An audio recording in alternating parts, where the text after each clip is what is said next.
아멘. 할렐루야. 우리 옆봉에 인사합시다. 하나님 우리 함께 하십니다. 시작. 하나님 우리 함께 하십니다. 우리 눈을 마주치며 이렇게 인사합니다. 당신의 얼굴을 보니 하나님의 얼굴을 보는 것 같습니다. 시작. 당신의 얼굴을 보니 하나님의 얼굴을 보는 것 같습니다. 반갑습니다. 다 저를 주목해 주시기 바랍니다. 91세에 원로 정신과 의사로 50년간 15만 명을 상담한 이근우 박사가 그가 평생 상담을 하면서 깨달은 말을 이렇게 말하는 것을 들은 적이 있습니다. 소개합니다. 살아보니 우리 인생은 필연보다 우연에 좌우되고 세상은 생각보다 불합리하고 우스꽝스러운 곳이었습니다. 그래서 산다는 것은 절망적이고 슬픈 일인지도 모르겠습니다만 사소한 즐거움을 잃지 않는 한 인생은 적어도 무너지지 않습니다.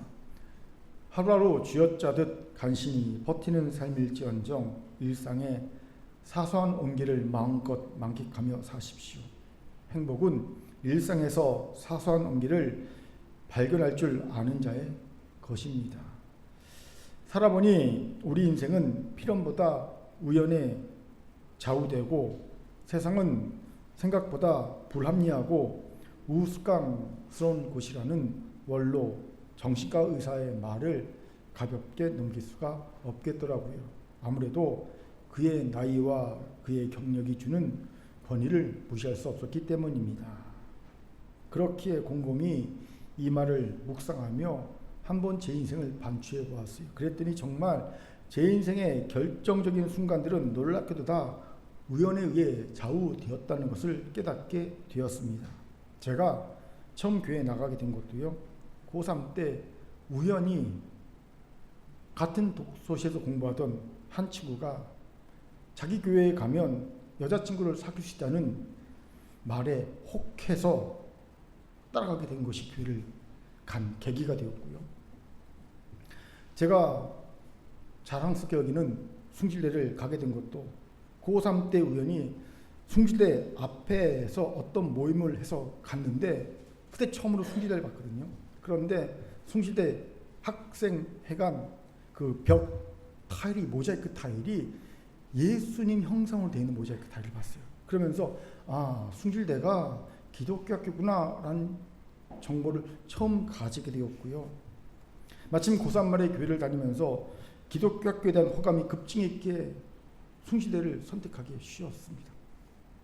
또 제가 건축과를 진학하게 된 것도 고2 때 우연히 건축 잡지를 보게 되었는데 학교에서 캘리포니아 해안 절벽가에 멋진 별장들이 다 건축되어 있더라고요.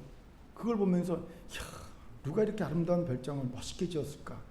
나도 이런 건물을 지을 수 있는 설계가 되었으면 좋겠다 라는 생각을 하게 되었고, 그게 나중에 건축가를 지원하게 된 계기가 되었을 겁니다. 목회자가 된 것도요, 괜찮습니다. 우연히 주일에 교회를 갔는데 복도를 지나가다가 고 최자실 목사님을 만나게 되었어요. 근데 그 최자실 목사님이 복도에서 저에게 안수해 주셨거든요. 안수해 주시면서 똥단지 같이 나중에 목회자가 되라 라고 말씀해 주신 거예요. 그 말씀이 씨앗처럼 제 마음에 딱 심어졌다가 나중에 내가 예수를 만나고 난 뒤 그게 발화됐어요. 그리고 결국 하나님께서 나를 부르셨음을 확인하게 되고 목회자의 길을 가게 된 겁니다. 우연히 복도에서 만나서 우리 사모님을 만나게 된 것도요, 정말 우연이었어요. 제가 제대 후 조의성교회를 다니게 됐는데 목요일 정기 모임이었거든요. 그날도 목요일 정기 모임을 하기 위해서 캠퍼스를 거니는데 저 앞에서 아는 얼굴이 걸어오는 거예요. 사모님이었거든요. 사모님이 거기 있는지 몰랐어요. 우연히 캠퍼스에서 만났습니다. 예. 그때 서로 비껴나갔으면요 윤서가 없었을 텐데 딱 만났습니다. 예. 우연이었죠. 처음 사역지를 상도 중앙교회로 선택한 것도요 우연이었어요. 장신대를 가기 위해 그 동서울 터미널에서 마을버스를 기다리고 있는데 안면만 투고 있던 김지덕 당시 전도사님이 인사를 하는 거예요. 그래서 인사를 했죠. 안면을 텄으니까. 그러면서 묻는 겁니다. 전사님 혹시 사역지 정하셨습니까? 아니요, 아직 안 정했는데요. 아, 그러면 우리 교회에서 전도사를 구하니까 이력서 한번 내보십시오. 그래서 상도중앙교회 간 거고요. 상도중앙교회 가서 그 교육 목사님 추천해서 목동 평강교회 간 거고요. 목동 평강교회에서 있다가 또 부산 애강교회 간 거고요. 신교회 갔다가 교회 온 겁니다. 우연이었어요. 군패다 교회를 개척한 것도요 우연이었습니다. 대학생 때 둘째 누님이 군포시청 뒤에 건물을 매입했다는 얘기를 들은 거예요. 매입했다니 한번 구경 와야지. 왔다가 기분 좋아서 그냥 지나가는 말로 내가 나중에 여기다 교회를 개척해야지 한마디 했다가 그 말에 하나님이 뒷목을 딱 잡으셨어요. 예. 원래는 서울대에서 제가 사역을 했기 때문에 교회를 개척해도 낙성대나 아니면 서울대 있고 신림동에다 교회를 개척하려고 알아보고 있었는데 거기가 학생들이 많으니까 하나님께서 네가 옛날에 그런 말 했잖아. 꽉 잡아서요. 개척해서는 안 되는 장소지 않습니까? 옛날 그 자리. 거기는 누가 봐도 개척해서는 안 되는 곳입니다. 그런데 거기다가 어쩔 수 없이 개척하게 됐습니다. 반추해 보니 진짜로 제 삶의 중요한 순간순간은 거의 100%라고 할 만큼 우연으로 이루어졌음을 깨달을 수 있었습니다. 그리고 이런 깨달음이 제게 이런 신학적 질문을 하게 했습니다. 왜 아버지 하나님은 내게 우연으로 역사하셔서 결국 필연이 되게 하셨을까? 무슨 말입니까? 여기에서 이근우 박사와 저와 생각이 갈라집니다. 이근우 박사는 인생이 우연으로 이루어졌기에 우연으로 이루어진 인생이 불합리할 수밖에 없죠. 우연으로 이루어진 인생에 우스꽝스러울 수밖에 없다는 거예요. 우리 인생이 왜 이렇게 불합리하고 왜 이렇게 우스꽝스럽냐? 그건 우연이라는 겁니다. 그러니 굳이 인생에 큰 의미를 두지 말자는 겁니다. 일어나는 일에 큰 의미를 두지 말고 그저 사소한 즐거움을 잃지 않으며 일상에서 사소한 온기를 찾아 행복한 삶을 살라고 조언합니다. 다 우연이니까. 나쁜 일에 큰 의미를 두지 말고 좋은 일에 너무 크게 기뻐하지 말고 그냥 사소한 즐거움을 누리며 살라 조언합니다. 하지만 아버지 하나님을 믿는 자녀인 저는 다르지요. 저는 제 삶을 가득 채우고 있는 우연들이 단순한 우연이 아니라 우연을 가장한 아버지 하나님의 필연이라고 믿습니다. 그렇게 저는 제 인생에 큰 의미를 둡니다. 자그마한 것도 큰 의미를 둡니다. 더하여 비록 내 눈에 보기에는 불합리하고 우스꽝스러운 것이라 할지라도 그 불합리하고 우스꽝스러운 인생에 대해 하나님의 뜻을 묻습니다. 그리고 아버지 하나님이 왜 굳이 우연을 가장한 필연으로 우리의 삶에 역사하신지에 대한 궁금증을 가지게 됩니다. 아버지 하나님 있는 자녀라면 너무나 당연히 가져야 할 생각이 의문이지 않겠습니까? 이제 묻겠습니다. 여러분은 왜 하나님이 우연을 가장한 필연으로 우리의 삶에 역사하시는지 그 이유를 알고 계십니까? 혹시 모르신다면 오늘 그 이유를 같이 찾아봅시다. 본문을 봅시다. 본문이 이에 대한 귀한 통찰을 주죠. 본문은 모압 출신 과부 룻의 이야기입니다. 모압 출신 과부 룻이 마찬가지로 아들 둘과 남편을 모압에서 잃은 늙은 과부 시어머니 나오미와 함께 거지가 되어 베들레헴으로 돌아오지요. 그리고 여차 저차에서 베들레헴의 유력자 보아스와 결혼하여 자녀를 낳고 알콩달콩 행복하게 산다는 이야기입니다. 여기서 질문이 생기죠. 어떻게 이런 지극히 개인적인 가정사 그리고 연애사가 성경책에 들어올 수 있었을까요? 간단합니다. 바로 다윗 때문입니다. 많이 알겠지만 룻이 재혼한 베들레헴의 유력자인 보아스와의 사이에서 룻이 낳은 아들의 이름은 오벳입니다. 이 오벳이 바로 다윗의 할아버지죠. 즉 룻은요 다윗의 증조모가 됩니다. 그런데 다윗은 이스라엘 사람에게나 우리들에게나 중요한 인물이죠. 이스라엘 사람들에게는요 오실 메시아의 예표, 표상이 되는 인물이고요. 우리들에게는요 다윗의 계보에서 누가 나셨습니까? 우리 구주 예수 그리스도가 나셨습니다. 구원사적으로 굉장히 중요한 인물입니다. 그렇기에 지극히 개인적인 룻과 보아스의 연애사, 가정사지만 당당히 성경책에 그 이름을 넣고 있는 거지요. 여기서 주목해야 할 것이 있어요. 이런 룻과 보아스와의 만남과 결혼까지가 흥미롭게도 우연이와 마침이라는 우연을 가장한 하나님의 필요로 이루어져 가고 있다는 거예요. 우리 본문 2장 1절부터 4절까지 힘있게 읽겠습니다. 같이 읽죠. 시작. 나오미의 남편 엘리멜렉의 친족 중에 유력한 자가 친족으로 있으니 그의 이름은 보아스라. 모압 여인 룻이 나오미에게 이르되 원하건대 내가 밭으로 가서 내가 누구에게 은혜를 입으면 그를 따라서 이삭을 주겠나이다 하니 나오미가 그에게 이르되 내 따라 갈지어다 하며 룻이 가서 베는 자를 따라 밭에서 이삭을 줍는데 우연히 엘레멜렉의 친족 보아스에 속한 밭에 이르렀더니 마침 보아스가 베들레헴에부터 와서 베는 자들에게 이르되 여호와께서 너희와 함께 하시기를 원하노라 하니 그들이 대답하되 여호와께서 당신에게 복 주시기를 원하나이다 아니라. 아멘. 본문의 내용이 이렇습니다. 베들레헴에 정착한 두 과부 나오미와 룻은 이제 생계를 걱정했습니다. 그런 나오미는 이미 늙어서 더 이상 경제활동을 할 수 없게 되어 버린 상태입니다. 결국 젊은 며느리 룻이 경제활동을 책임져야 했습니다. 이때 룻이 택한 방법은요, 율법에 정한 바 가난한 자들 위한 이삭 주기였어요. 이게 뭐냐면요, 모세 율법에는요 사회 안전망으로 가난한 자들 위한 규칙이 있어요. 어떤 거냐면 밭에서 추수를 할 때 추수를 하다 보면 이삭이 떨어지잖아요. 그러면 그거는 주워서는 안 됩니다. 왜요? 떨어진 것은요 가난한 자들의 것이에요. 먹이에요. 그래서 자비가 많은 사람은요 일부러 추수를 하면서 적당히 떨어뜨립니다. 가난한 자들이 그것을 가져다가 먹으라고. 또 네모난 밭을 추수할 때는요 이스라엘 사람들은요 네모나게 추수하지 않고 어떻게 합니까? 동그랗게 추수합니다. 왜요? 내 모퉁이는 누구 겁니까? 가난한 자들의 것이에요. 과일을 딸 때도요 다 따지 않습니다. 바구니 갖고 와서 땁니다. 바구니 가득 찹니다. 근데 많이 남아있죠. 그럼 그거 땁니까 안 땁니까? 안 땁니다. 그건 누구 겁니까? 가난한 자들 겁니다. 하나님이 정하셨어요. 이게 사회 안전망입니다. 여러분 그 수천 년 전에 이런 사회 안전망을 마련했던 게 대단하지 않습니까? 바로 이것을 룻이 생각한 겁니다.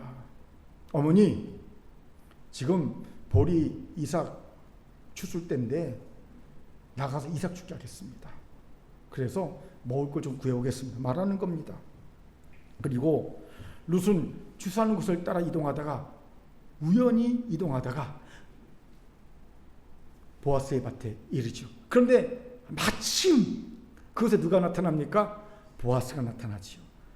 운명의 짝 룻과 보아스의 첫 대면입니다. 이것이 오늘 읽은 본문의 내용이지요. 여기서 주목해야 할 것이 바로 우연이와 마침입니다. 성경은 우연히 룻이 보아스의 밭에 이르게 되었고 마침 보아스도 밭에 오게 되어 둘이 운명적인 첫 만남을 갖게 되었다고 말해줍니다.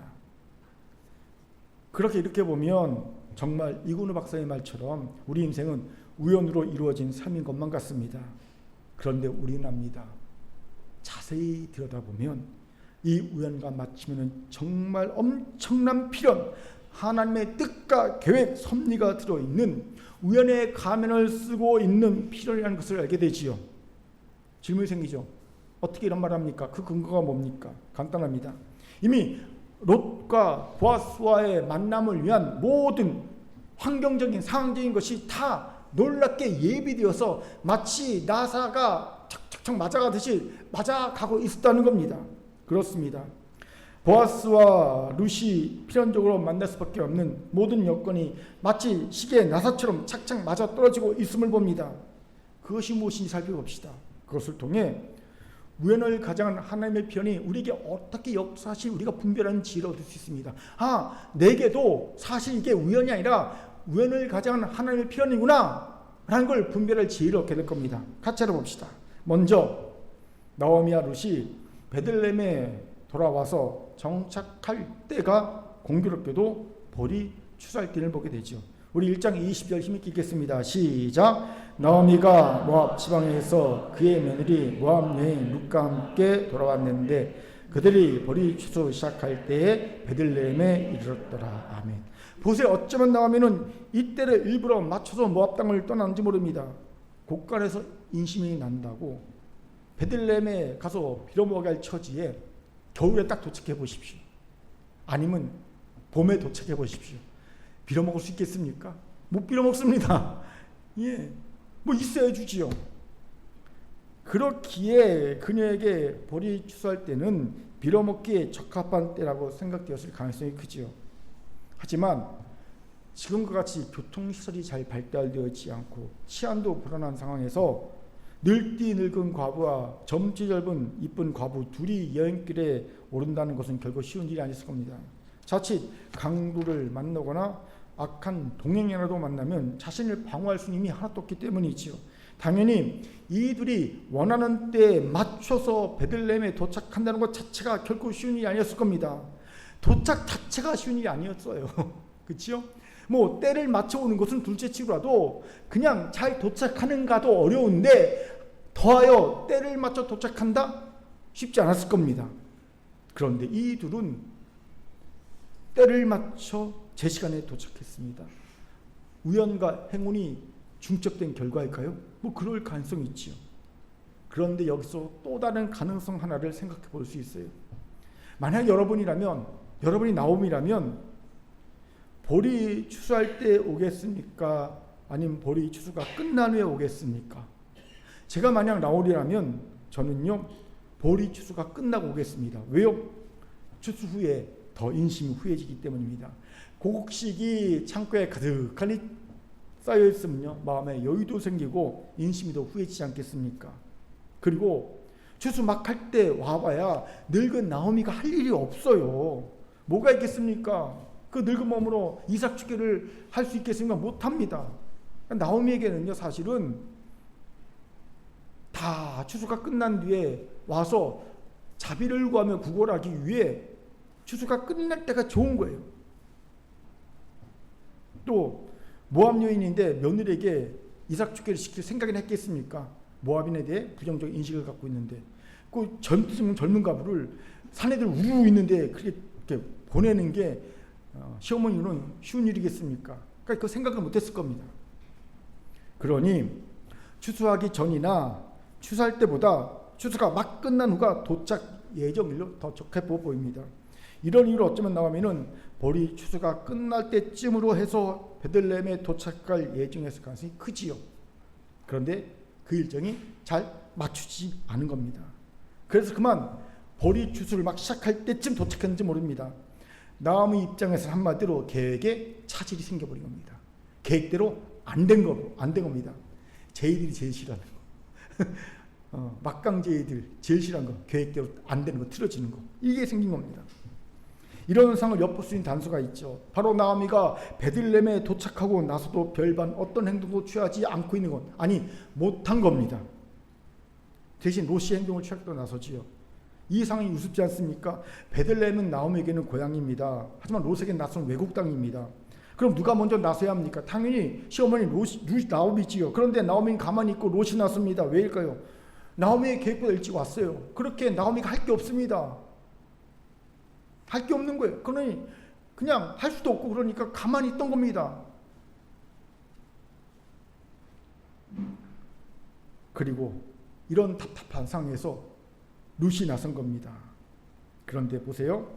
이 나오미의 계획이 틀어짐이 오히려 룻과 보아스가 만나게 된 정확한 때가 되었음을 보게 되지요. 그런데 나오미의 계획이 베들레헴 추수 전이라 정확하게 추수 전에 도착했든 아니면 추수에 오히려 계획이 틀어져서 추수 전에 왔던 이때가 완벽한 때임을 보지요. 이것이 우연일까요? 우연하고 보기 힘듭니다. 그럼요. 하나님의 우연을 가장한 필연의 역사심이죠. 이것에 주목합시다. 하나님은 자기 손에 시기와 때를 꽉 쥐고 계십니다. 같이 사도행전 1장 7절 읽겠습니다. 시작. 이르시되 때와 시기. 시작. 이르시되 때와 시기는 아버지께서 자기의 권한에 주셨으니 너희가 알 바 아니요. 아멘. 보세요. 예수님께서는 때와 시기를 알고자 묻는 제자들에게 단호하게 말씀하십니다. 때와 시기 너희들이 알 바 아니다. 그 때와 시기에 대한 정권 누구 손에 있다? 아버지 하나님의 손에 있다 말씀하십니다. 여기서 처음 했던 질문, 왜 하나님은 우연을 가장한 필요로 역사하시나요?에 대한 답을 찾게 되죠. 때와 시기가 하나님의 전권에 있다는 것을 깨닫게 하시기 위함입니다. 그래서 겸손하게 하나님께 때와 시기를 묻고 그 때와 시기에 순종하기 위해서라는 겁니다. 여러분, 자꾸만 내 계획과 다르게 우연히 막 내 삶에 나서 중요한 걸 막 결정해 나갑니다. 나는 열심히 막강 TJ라 계획하고 준비해서 막 하는데 그 계획하고 준비한 건 틀어지고 막 하나님의 시기와 때가 딱딱딱 나타나 나의 삶을 움직입니다. 그럼요, 그때 우리는 겸손하게 하나님께 깨닫고 고백하게 되는 거예요. 하나님, 때와 시기는 하나님께 있군요. 내게 있지 않습니다. 그래 하나님께 때와 시기 묻게 되는 자리에 서게 되는 겁니다. 하나님 이것을 우리에게 요구하신다는 거예요. 그렇게 우리가 세운 때와 시기가 틀어졌기에 이제 나는 아무것도 할 수 없거나 할 것이 없다고 멍하니 주저앉아 있을 때라도 하나님의 우연을 가장한 필연의 역사가 섭리하십니다. 아멘. 그리고 나중에 돌아보면 가장 적기에 시기와 때가 내게 주었음을 고백하게 되는 거예요. 하나님 반드시 그렇게 고백하게 하십니다. 하나님, 그게 틀어진 게 아니었군요. 그게 정말 적기였군요. 하나님의 시기와 때였군요. 역시 하나님은 하나님이십니다. 고백하게 하는 거예요. 이것을 믿는 자가 우연을 가장한 하나님의 필연의 역사를 놓치지 않고 잡을 수 있게 되는 겁니다. 왜요? 내가 세운 시기와 때가 틀어져도 전혀 개의치 않을 수 있기 때문입니다. 나는 하나님의 시기와 때를 잘못 해석한 것뿐이고요. 아직 내게는 하나님의 시기와 때가 있음을 알기 때문이지요. 그렇게 혹시 우리 중에 자기가 세운 시기와 때가 틀어져 버린 이가 있습니까? 그렇다면 좌절, 낙담 대신 우연을 가장한 하나님의 필연의 역사를 기대하고 분별하십시오. 분명 우연처럼 내게 다가온 시기와 때를 통해 나를 향한 하나님의 뜻이 오롯이 세워질 날이 있을 줄 믿습니다. 아멘. 우리 교만에게 아멘. 아멘. 자, 저를 따릅시다. 때와 시기는 하나님의 정권하에 있습니다. 내 때와 시기가 틀어져도 하나님의 때와 시기를 기대하고 기다리며 분별합시다. 하나님의 때와 시기를 기대하고 기다리며 분별합시다. 아멘. 두 번째로 마침 유력한 자로 가까운 친족 보아스가 살고 있었다는 겁니다. 랍비들의 전승에 의하면 보아스는 죽은 나오미의 남편 엘리멜렉의 조카였다고 하지요. 그러니 나오미는 보아스에게 숙모가 되는 겁니다. 그런데 보아스에 대해 성경이 뭐라 말합니까? 2장 1절을 힘있게 읽겠습니다. 시작. 나오미의 남편 엘리멜렉의 친족 중에 유력한 자가 친족으로 있으니 그의 이름은 보아스더라. 아멘. 여기서 유력하냐는 단어에 주목해 보세요. 유력하다는 것은 우리가 흔히 생각하듯 부경을 누린다는 뜻만이 아닙니다. 그럼요, 이 말은 사사 기돈의 입닥에 쓰였던 큰 용산 의미의 단어이 똑같아요. 유력하다는 단어와 큰 용산 단어가 똑같은 단어입니다. 즉 보아스는 당시에 활동하던 사사들처럼 하나님을 위해 이스라엘 위해 큰 용사로 쓰임받고 있던 이였다는 겁니다. 그런데 유력한 단어에는 또 다른 중요한 의미가 있지요. 이걸 알려면 시리아 성경책 시리아 역본을 참조해야 합니다. 이 부분의 시리아 역본을 보면 율법에 있어서 유력한 자라고 번역되어 있어요. 즉 보아스는 단지 부귀와 힘을 가진 유력한 자뿐 아니라 하나님의 말씀을 지키고 사는데 유력한 자였다는 겁니다. 즉 보아스를 보면 야, 저처럼 말씀을 잘 지킨 자가 없어. 특출나게 지키는 자였다는 거죠. 말씀에 열심인 자, 말씀을 정말 순종하고 잘 지킨 자 보아스였다는 겁니다. 바로 이런 친족이 지금 나오미와 룻에게 가까운 친족으로 숙모와 조카 관계로 있었다는 거지요. 그런데 만약 보아스가 유력자가 아니라 불량자였으면 어찌 되었을까요? 나오미와 룻의 일생은요, 그냥 그 모양 그 꼴로 거짓꼴로 살았을 것이 분명해 보이지요. 또 부자이긴 한데 이기적이고 말씀을 지키는데 열심을 낸 자가 아니었으면 어찌 되었을까요? 당연히 그는 나오미의 기업을 이어주지 않으려고 할 것이 분명해 보입니다. 왜요? 내 재산을 사용해서 나오미의 기업을 회복시켜 주는 거니까. 재산 아깝잖아요. 실제로 보아스보다 더 가까운 친족이 있긴 했죠. 근데 그는요, 그 자기의 기업물을 권리를 포기해 버립니다. 왜요? 내가 왜 내 재산으로 나오미의 기업을 사서 돌려줘? 내 돈 아깝게? 나 싫어. 안 해. 그리고 권리를 포기해 버립니다. 말씀을 지키기 쉽지 않은 거지요. 말씀을 지키려면, 말씀에 순종하려면 내 재산을 잃어버려야 되는 거예요. 근데 그게 싫으니까 그 말씀에 순종하지 않죠. 만약 보아스가 그런 사람이었다면, 말씀을 순종하는 것을 싫어하는 사람이었다면, 말씀을 순종하기 위해 내가 내 재산을 잃어버리는 것을 꺼리는 사람이었다면, 그는 결단코 기업물을 일을 해주지 않았을 겁니다. 또 보아스가 이스라엘 살아가니가 아니어서 삼촌 엘리멜렉처럼 베들레헴 흉년이 들 때, 야, 이렇게 흉년 못 살겠다, 떠나자. 그러고 기업을 떠나면서 어떡합니까? 엘리멜렉 그래서 떠난 거 아닙니까? 잘 살다가, 야, 이 흉년 들었으니 우리 못 살겠다, 재산 다 정리해갖고 모압으로 떠난 거 아닙니까? 그러다 거기서 죽어버린 거지요. 만약 보아스가 그런 자였으면 어떻게 되었습니까? 돌아와봐야 아무 소용이 없는 겁니다. 보아스가 없었을 겁니다. 보아스가 없으면 그들은 끈떨어진 연과 같은 신세로 전락해버렸을 것이 분명해 보입니다. 그런데 있었잖아요. 보세요. 여러 경우 중 하나라도 보아스에게 해당되었다면 결코 나오미와 룻의 인생은 구원받지 못했을 겁니다. 그런데 놀랍게도 보아스는 이 모든 조건을 두루 다 갖추고 있었습니다. 이것이 우연일까요? 아닙니다. 우연을 가장한 필연이었습니다.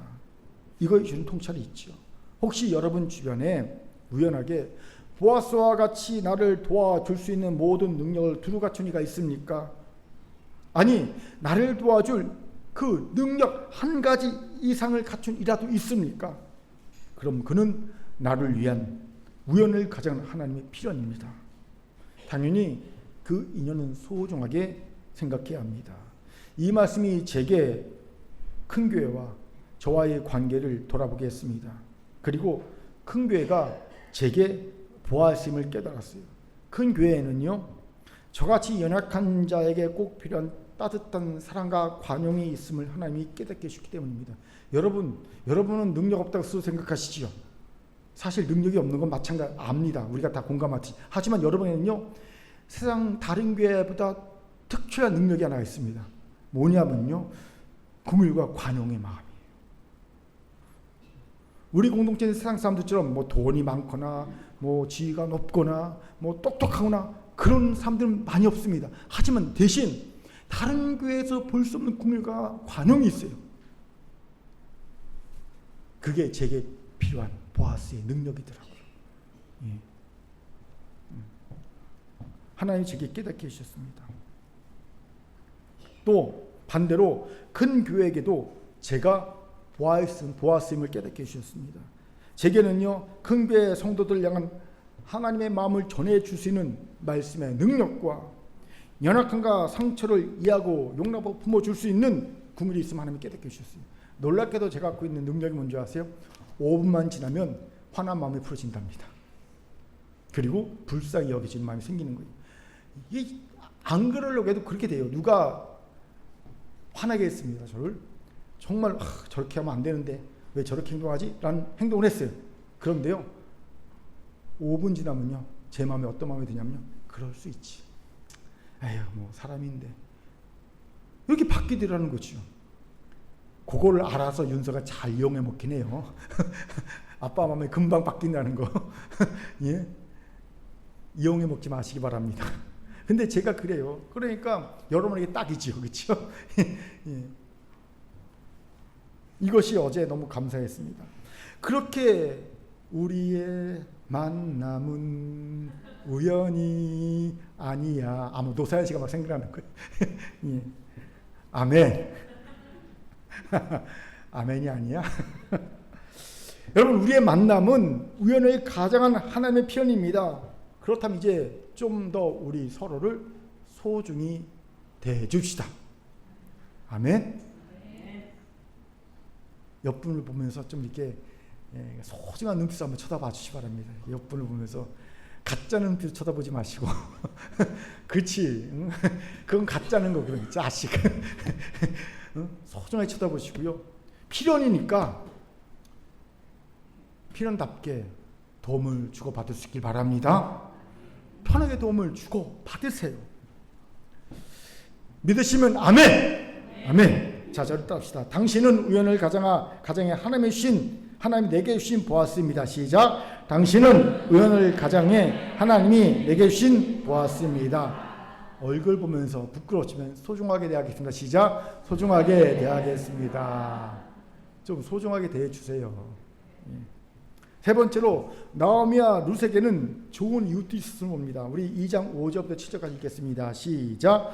보아스가 베는 자들을 거느린 사안에게 이르되 이는 누구의 소년이 아니 베는 자를 거느린 사안이 대답하여 이르되 이는 나오미와 함께 모압 지방에서 돌아온 모압 소녀인데 그의 말이 나로 베는 자를 따라 단 사이에서 이삭을 죽게 하소서 하였고 아침부터 와서는 잠시 집에서 쉰 외에 지금까지 계속하는 중이니이다. 아멘.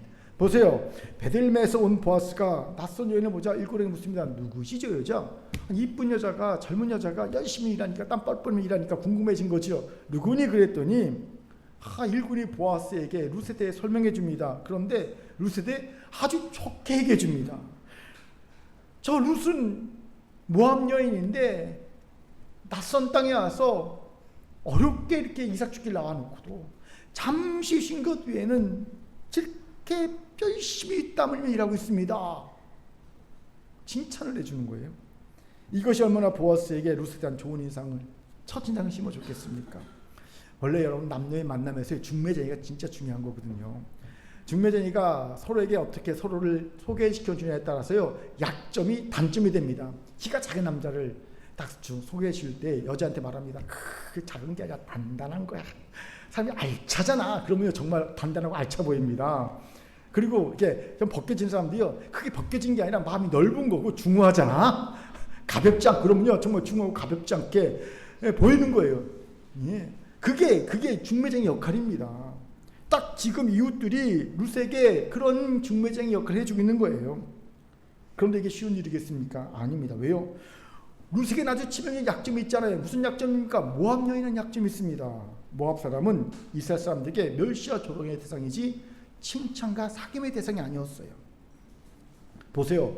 다윗이 모압 사람들을 어떻게 대합니까? 사무엘하 8장 2절 제가 읽겠습니다. 다윗이 또 모압을 쳐서 그들에게 땅에 엎드리게 하고 줄을 지어 그 두 줄의 길이로 사람은 죽이고 한 줄 길이의 사람들은 살리니 모압 사람들이 다윗의 종들이 되어 조공을 드리나. 다윗은요 증조모의 민족인데 얄짤없습니다. 전쟁을 해서 복속시켜 놓고 두 줄 길이로 재서 키가 크면 죽이고 한 줄 길이 키가 작으면요 살립니다. 예. 그래서 제가 키가 안 큰 거예요. 살려고. 크면 죽이고 키 작으면 살린 거예요. 이만큼 모압인을 이스라엘이 멸시와 조롱의 상대로 여겼다는 뜻입니다. 그러니 모압 여인 룻이 이스라엘 사람들에게 칭찬받는 것이 인정받는 것이 쉬웠겠습니까? 무지 어려웠을 겁니다. 그런데 룻은요 단 반나절 만에 모든 일꾼들에게 인정과 칭찬을 받습니다. 그냥 속으로 참 좋은 여자네 이게 아니라 적극적으로 칭찬해 줄 만큼 누구의 칭찬해 줄 만큼 좋은 인상을 줘버린 겁니다. 질문, 이게 과연 룻 개인의 열심과 매력 덕분일까요? 물론 저는요 룻이 이뻤을 거라고 믿습니다. 그리고 룻이 정말 열심히 일했을 거라고 믿습니다. 그러니까 이쁜 여자가 열심히 일하니까 가산점이 붙는 거죠. 그렇죠? 예. 하지만 이건요 조적지어의 이유고요. 진짜 더 큰 이유가 있습니다. 그건 뭡니까? 하나님이십니다. 사람의 마음을 변화시켜서 원수라도 화목케 하시는 하나님이십니다. 하나님 말씀하시죠. 나에게 잘 보이면 내가 원수라도 화목해 줄게 약속하시잖아요. 이것 주목합시다. 내게 좋은 지체, 이웃, 동료가 있습니까? 절대 우연이 아닙니다. 그건 우연을 가장한 필연입니다. 특히 그들이 나를 칭찬하고 인정해 줍니까? 그건 절대 우연일 수 없습니다. 무조건 우연을 가장한 필연입니다. 하나님이 시키신 거예요. 그에게 나를 칭찬할 마음을, 인정할 마음을 주신 겁니다. 하나님이 인정할 마음, 칭찬할 마음 주시지 않으면 여러분 못합니다. 먼저 인사하기, 먼저 칭찬하기, 먼저 미소를 짓기 잘 안 되지요. 왠지 아십니까? 하나님이 안 시켜서 그래요. 시키셔야지 되는 거군요. 제가 예전에 이걸 몰랐어요. 그래서 누군가 나를 칭찬해줘도 별로 고마워하지 않았습니다. 교만하니까 뭐 당연한 걸 뭐 이랬거든요. 그런데 이제는 압니다. 그게 얼마나 대단한 일인지, 하나님이 시키신 일이라는 것, 이것이 우연을 가장 필요한 것을 압니다. 근데 잘 아는데 이제는 인정과 칭찬을 안 해줘요. 모를 땐 해주더니 아니까 안 해주더라고. 이런 질문 생기죠. 왜 이런 일이 벌어질까요? 왜 했습니까? 우리를 하나님의 뜻을 이룬 일꾼으로 세우시기 위함입니다. 무슨 말입니까? 하나님은 우리를 모든 사람이 인정과 칭찬해 주는 사람으로 세우시기 위해 우리를 낭중지추로 만드신 거예요. 하나님의 사람으로 세우실 때 여러분, 하나님이 그를 훈련하고 연단시키는 방법이 뭔지 아십니까? 칭찬입니다. 칭찬한테 연단을 훈련하시거든요. 칭찬을 통해 자존감을 세우시고, 칭찬을 통해 나를 어려움을 당하게 하시는 거예요. 칭찬은요, 인정은요, 두 가지 효과가 있어요. 나를, 내 자존감을 건강하게 만들어주고, 또 한 가지는요, 그걸 통해 내게 고난과 시련을 주게 합니다. 결국 나를요, 안과 밖에서 훈련시켜서 하나님의 일꾼으로 세우십니다. 그래서 하나님이 우연이 아니라 필연으로 칭찬을 계속 허락하시는 거예요. 인정과 칭찬, 나를 훈련시키시고 계시다는 것을 알아야 합니다. 지금 내가 하나님 일꾼 세워주는 가정 가운데 있구나 깨닫기 바랍니다. 마치 다윗을 들어 사용하시기 위해 당시 선원들 사이에서 다윗을 낭중지추처럼 만드셔서 사울 왕의 수금 비파타는 자로 천거받게 하시지.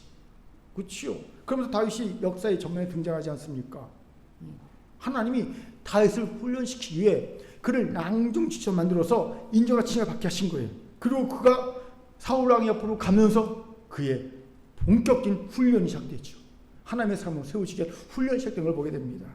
그렇게 이제 내가 잘났음을 확인시켜주는 그저 그런 우연을 가장한 필연이 아님을 아시기 바랍니다. 하나님은 내게 좋은 이웃, 좋은 지체, 동료를 주셔서 칭찬, 인정을 통해 나를 하나님의 삶으로 만들어 가신다는 겁니다. 자, 저를 땁시다.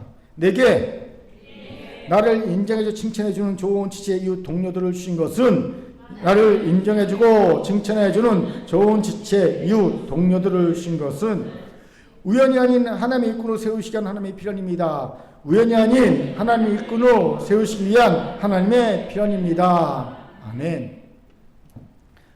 지금까지 살핀 내용이 무엇이었습니까? 나오미와 루시 볼이 추수 시작될 쯤 베들레헴에 도착한 것이나, 베들레헴에 유력한 친족 보아스가 남아있던 것이나, 하루도 안 돼서 모압인이란 약점을 극복하고 보아스에게 칭찬해 줄 만한 좋은 이웃을 둔 것이나 다 우연이 아니라고 볼 수 없도록 완벽하게 환경이 구비되었다는 겁니다. 우연을 가장한 하나님의 필연인 증거입니다. 그런데 여기서 꼭 알아야 할 것은 이런 은혜가 단지 나오미와 롯에게만 허락된 은혜가 아니라는 사실입니다. 우리도 다 알지 못하고 우리가 인지하지 못해도 우리의 삶에도 우연을 가장한 하나님의 필연이 지금 뭔가 하나님 밑에서 이렇게 지금 막 돌아가고 있다는 것이에요. 한 명도 죄 없이 이런 하나님의 우연을 가장한 필연이 지금 그 삶에 지금 일어나고 있어요. 여러분의 삶에도. 이것을 믿고 분별하는 믿음과 안목이 필요합니다. 어제 이런 일이 있었어요. 목요일 저녁에 갑자기 근처 100년이 넘는 교회를 담임하는 목사님이 전화를 하셨어요. 근데 딱 한 번 울리고 전화벨이 끊어져요. 아마도 저녁 늦은 시간이니까 전화한 것이 잘못됐나 보다 그래갖고 전화를 끊으신 것 같아요. 그래서 내가 받고 한 내일 금요일 한 점심때쯤 전화 드려야지 그러고 있다가 금요일날 한 점심때쯤 오후쯤에 전화 드렸어요. 그랬더니 사연이 이렇더라고요. 목사님이 야곱에 대한 책을 쓰고 있는데 책을 쓰면 우연히 자료를 많이 이렇게 모아야 되지 않겠습니까? 그런데 우연하게 제가 예전에 쓴 책 야곱 평전을 보게 되었대요. 알게 되었대요. 야곱 평전을 쭉 봤더니 얼핏 봤더니 자기랑 생각이 비슷한 것 같아서 자기의 관점이 옳은지 궁금했다는 거예요. 나한테 물어보고 싶었다는 거예요. 전화해서 목사님 제가 야곱에 대한 책을 쓰는데 전 이렇게 생각합니다. 목사님 어떠십니까? 물어보더라고요. 그래서 제가 이렇게 얘기해 드렸대요. 그랬더니 자기 책에 대한 그 요약본을 나한테 보내주면서 추천서 써달라는 거예요. 그래서 알았다고 내가 추천서 써드렸다고 그랬어요. 그랬더니 목사님 혹시 책을 구할 수 있냐는 거예요. 인터넷에서. 구할 수 있지만 굳이 구할 필요 없이 저한테 여분의 책이 있습니다. 제가 여분의 책을 교회 가는 중간에 그 교회가 있으니까 제가 잠깐 토요일날 오전에 교회 가면서 사무실에 들려서 이 책 드리고 가겠습니다고요.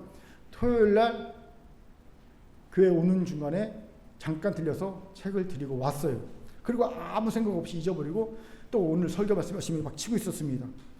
그런데 문득 까맣게 잊고 막 설교를 하고 있는데 문득 그 일이 딱 생각나는 거예요. 그러면서 이 우연한 일을 통해 하나님이 내게 무엇을 하려고 하시지? 라는 궁금증이 생기기 시작한 거예요. 오늘 말씀 준비하지 않았으면 그냥 아무 생각 없이 잊어버렸을 겁니다. 금방 잊어버리기는 저는요. 예, 제가 깜짝 놀란 게 십몇 년 전에 친구가 400만 원을 저한테 쓰라고 줬는데 누가 어떤 친구가 줬는지 기억이 안 나더라고요. 내가 십몇 년 채 설교를 이렇게 봤더니 친구가 줬다 그러고 있더라고요. 400만 원 쓰라고 줬다. 그 있더라고요. 설교에 써있더라고요. 누구지? 별로 없는데. 그러니 분명히 이것도 잊어버릴 겁니다. 시간이 지나면 잊어버릴 거예요. 그런데 잊어버리지 않게 하나님께서 궁금증이 생기셨어요. 이건 도대체 어떤 우연의 가장 필연이지? 그리고 기대가 됐어요. 하나님 지금은 알지 못하지만 시간이 지난 뒤에 이 우연이 분명한 필연으로 내게 깨닫게 할 때가 있을 줄 믿습니다. 기대가 되었습니다. 그렇게 사랑하는 긍휼의 성도 여러분, 우리가 지금 잘 알지 못하고 이해하지 못해 우연으로 남겨진 것들을 언젠가 하나님의 필요로 이해해 주실 때, 이야기하실 때가 있습니다. 이걸 믿으시기 바랍니다. 그렇다면 이제 쉽게 조급해하지 마세요. 쉽게 낙담도 포기도 하지 마세요. 대신 자신에게 일어난 우연을 바라보시기 바랍니다. 그냥 보지 말고 분별력을 건네보세요. 그러면 우연은 분명 우연을 보이지 않을 겁니다. 우연을 가장한 하나님의 필요를 볼 겁니다. 전 특별히 여러분이 우리 큰 게 우연히 오신 것을 놓고 기도하시기 바랍니다. 그냥 여러분 우연히 큰 게 오셨죠? 아니요. 그거는 우연을 가장한 필연입니다. 하나님이 큰 게 올 만한, 와야 될 만한 이유를 가지셔서 그 이유를 이루시기에 여러분을 이 자리에 보내신 것을 여러분 꼭 깨닫기 바랍니다. 저는요, 이 은혜가 우리 모두에게 있기를 주 이름으로 축원합니다. 아멘. 여기서 중요한 질문이 생기죠. 그럼 기도만 하고 가만히 있으면 우연을 가장한 필연이로 딱 등장하고 그 정체를 드러내고 나타날까요? 결코 그렇지 않아요. 기도만 하고 가만히 있으면 영원히 우연을 가장한 필연은요, 그냥 우연은 우리 곁을 스쳐 지나고 말 겁니다. 그럼 어찌합니까? 그 지혜를 롯이 보여주죠. 2절 다시 읽겠습니다. 2절 같이 읽지요. 시작. 모압 여인 롯이 나옴에게 이르되 원하건대 내가 밭으로 가서 내가 누구에게 은혜를 입으면 그를 따라서 이삭을 주겠나이다 하니 나오미가 그에게 이르되 내 따라 갈지어다 하매. 아멘. 롯의 행동을 보세요. 그는 먼저 나오미에게 이삭을 주겠다고 요청합니다. 쉽지 않은 요청이었죠. 왜요? 낯선 환경에서, 그것도 적대적인 분위기에서 젊은 과부의 몸으로 하기가 쉽지 않았을 겁니다. 자칫 험한 꼴 당하기 쉽지 않겠습니까? 그럼 어디 가서 하소연할 것도 없습니다. 또 누구의 밭에 갈지도 계획조차 잡히지 않아서 그냥 가보면, 있으면 이란 겁니다. 위험한 일을 불확실성 속에서 해나가야 하는 겁니다. 하지만 롯은 과감하게 결단하고 행동한 것이지요. 그리고 이 행동이 하나님이 마련해 두신 모든 우연을 가장한 필연의 활용, 점정 역할을 하고 있음을 보게 되죠. 보아사의 운명적 만남을 가능하게 한 점이 되었기 때문입니다. 이것을 주목합시다.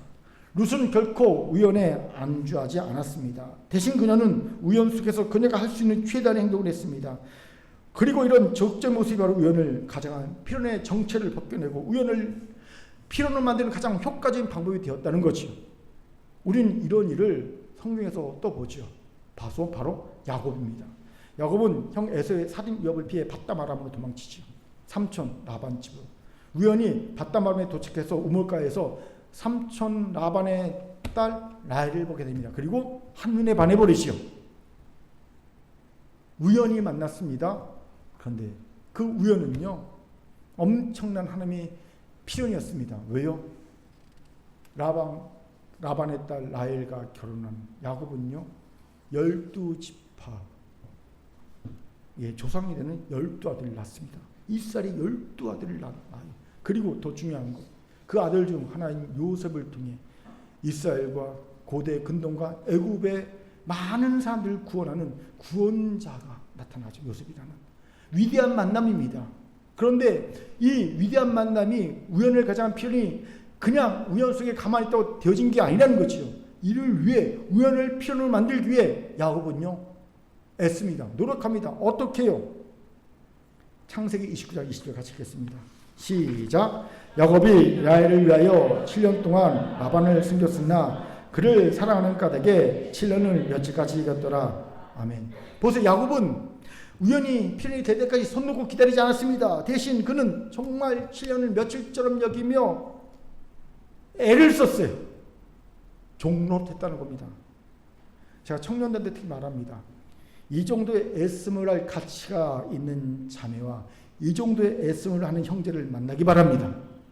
내가 7년을 며칠처럼 애쓸 가치가 저 자매가 없다 그러는데 굳이 여러분의 인생을 낭비하지 마세요. 내게 7년 며칠까지 애쓸 만한 그런 열심과 열정을 갖지 않는 형제에게 굳이 내 마음을 주지 마세요. 이 정도는 있어야 된다는 거예요. 아멘. 막 헤어질 커플이 막 생긴다. 아, 이거 아니다.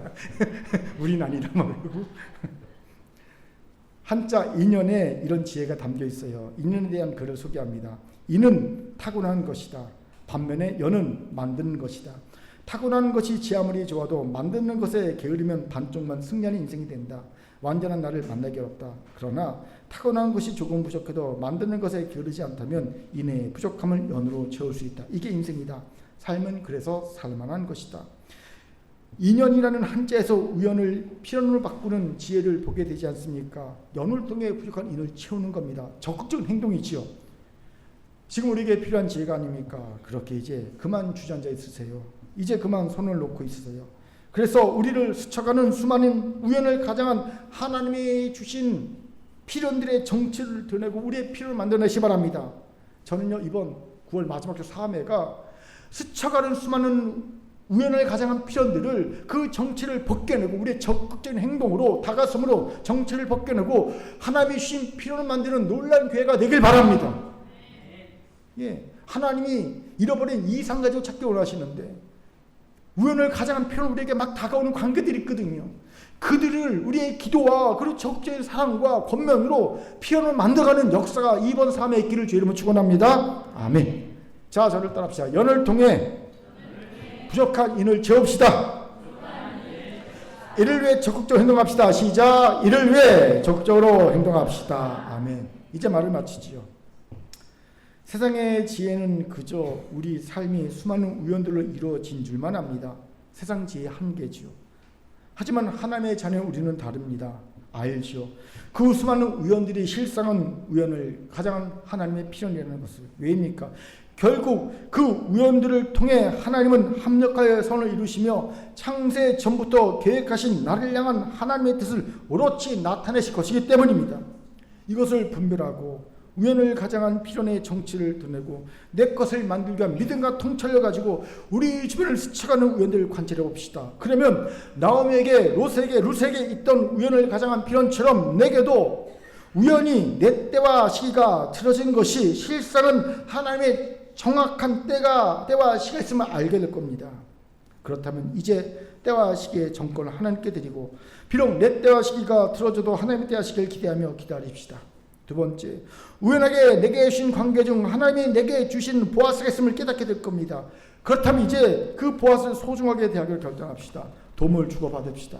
세 번째, 내게 주신 나를 인정과 칭찬하는 좋은 지체의 동료들의 실상은 우연이 아닌 하나님의 필요함을 깨닫게 될 겁니다. 그렇다면 나의 잘남을 드러내기 위함이 아닌 하나님의 일꾼을 세우시게 하면 압시다.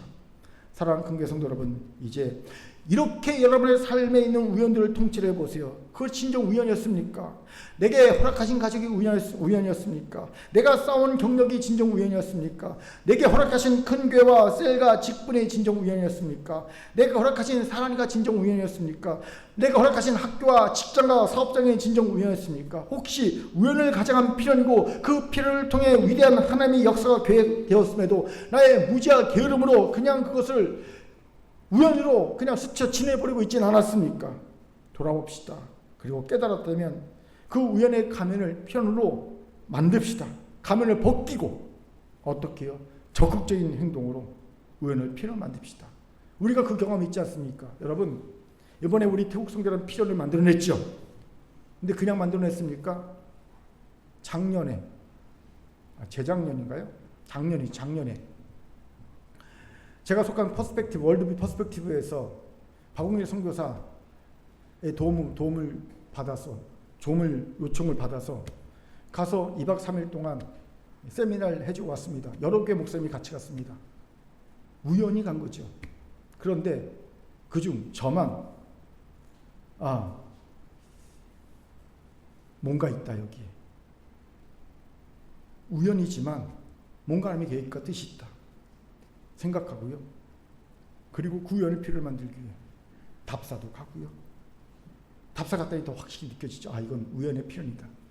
그리고 갔다 와서 선교를 결정하고 선교를 하기 위해 선교를 가기 위해서 정말 선교 성도들이 애씀과 수고를 너무 열심히 헌신했지 않습니까? 그리고 그 결과, 그 우연을 다른 분들 다 그냥 우연으로 넘어갔죠. 한 번 가고만 우연이었죠. 하지만 큰 게 많으냐 그 우연의 필연을 만들어서 놀라운 필연의 결과들을 얻어냈습니다. 은혜를 받지 않습니까?